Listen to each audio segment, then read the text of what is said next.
जन्माष्टमी के दिन रात्रि में बड़े धूमधाम से भगवान कृष्ण का जन्मोत्सव मनाया जाता है।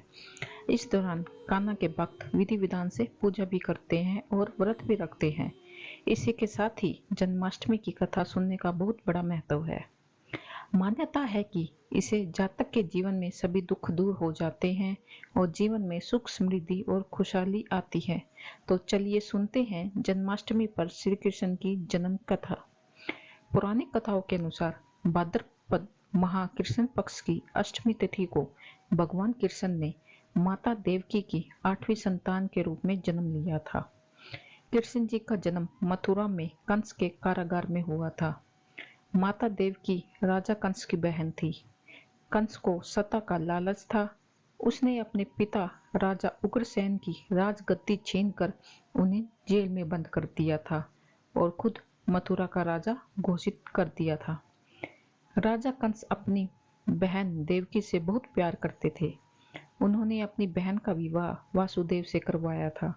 लेकिन जब माँ देवकी को विदा कर रहा था तभी एक आकाशवाणी हुई।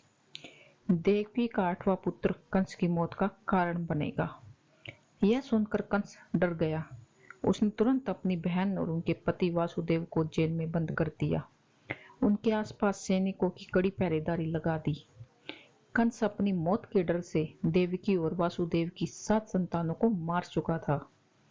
इसके बाद भाद्रपद माह कृष्ण पक्ष की अष्टमी तिथि को रोहिणी नक्षत्र में अंधेरी रात में भगवान कृष्ण ने जानकी के 8वें संतान के रूप में जन्म लिया। कृष्ण के जन्म लेते ही कोठरी प्रकाशमय हो गई। आकाशवाणी हुई कि विष्णु जी ने कृष्ण जी के अवतार में देवकी की कोख में जन्म लिया है। उन्हें गोकुल में बाबा नंद के पास छोड़ आए और उनके घर एक कन्या जन्मी है, उसे मथुरा लाकर कंस को सौंप दे। आकाशवाणी सुनते ही वासुदेव के हाथों की हथकड़ी खुल गई। सभी पहरेदार सोने लगे। कान्हा ने एक टोकरी में बाल गोपाल को रखकर सिर पर और गोकुल की ओर चल पड़े। कान्हा को गोकुल धाम ले जाने में वासुदेव को कई मुसीबतों का सामना करना पड़ा। यमुना नदी कृष्ण जी के चरणों को स्पर्श करने के लिए उफान पर आ गई, लेकिन चरण स्पर्श के बाद वह फिर से शांत पड़ गई। वह कान्हा को बाबा नंद के पास छोड़ आए और गोकुल से कन्या को लेकर वापस लौट आए। जेल अपने आप बंद हो गया और उनके हाथों में हथकड़ियां लग गई। कन्या की रोने की आवाज सुनते ही सभी पहरेदार उठ गए। कंस बंदी गृह में आया। वह कन्या को देवकी और वासुदेव की 8वीं कन्या समझकर उसे मारने चला, लेकिन वह आकाश में उड़ गई और फिर से आकाशवाणी हुई कि कंस को मारने वाला अब इस दुनिया में पैदा हो चुका है।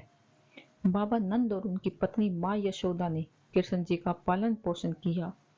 राजा कंस ने कृष्ण जी का पता लगाकर उन्हें मारने की खूब कोशिश की, लेकिन कंस की सारी कोशिशें विफल हो गई और कृष्ण जी को कोई मार नहीं सका।